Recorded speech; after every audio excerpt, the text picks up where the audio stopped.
छत्रपती शिवाजी महाराजांच्या पुतळ्यावरून धनगर विरुद्ध मराठा असा वाद लावण्याचा जो काही प्रयत्न सुरू आहे, यावर मला असं वाटते की तो प्लॅस्टिकचे पुतळे घेऊन मिरवणारा बाळू आवारे आणि पुतळे बसवले म्हणून त्याचं भांडवल करून मराठ्यांच्या विरोध गरळ ओकणारा लक्ष्मण हाके, या दोघांना पोलिसांनी चोपला पाहिजे.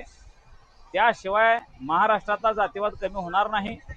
छत्रपती शिवाजी महाराज हे सगळ्या जातीपातीचे दैवत आहेत आणि खेळोबा मंदिर हे सुद्धा सगळ्या जातीपातीचं आहे.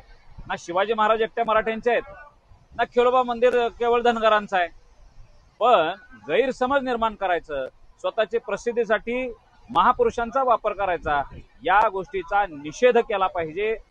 महाराष्ट्र हा पुरोगामी महाराष्ट्र आहे, सुज्ञ महाराष्ट्र आहे, शिकलेला महाराष्ट्र आहे, देशाला दिशा देणारा महाराष्ट्र आहे.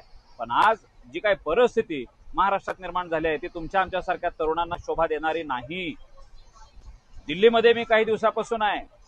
दिल्लीच्या प्रत्येक पक्षाचे नेते भेटले की विचारायला लागलेत, अरे क्या चल रहा है यार महाराष्ट्र में. महाराष्ट्र तुमचा हा देशाला दिशा देणार आहे. स्वातंत्र्यासाठी त्याग केलेले महाराष्ट्र, बंगाल आणि पंजाब हे 3 प्रांत होते.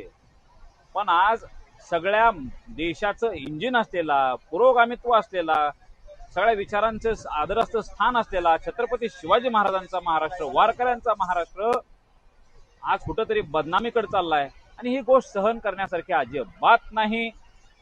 माझी शासनाला विनंती आहे की तात्काळ असं सामाजिक तेढ निर्माण करणाऱ्या लोकांवर कारवाई केली पाहिजे. कायदेशीर सगळ्या गोष्टी व्हाव्यात.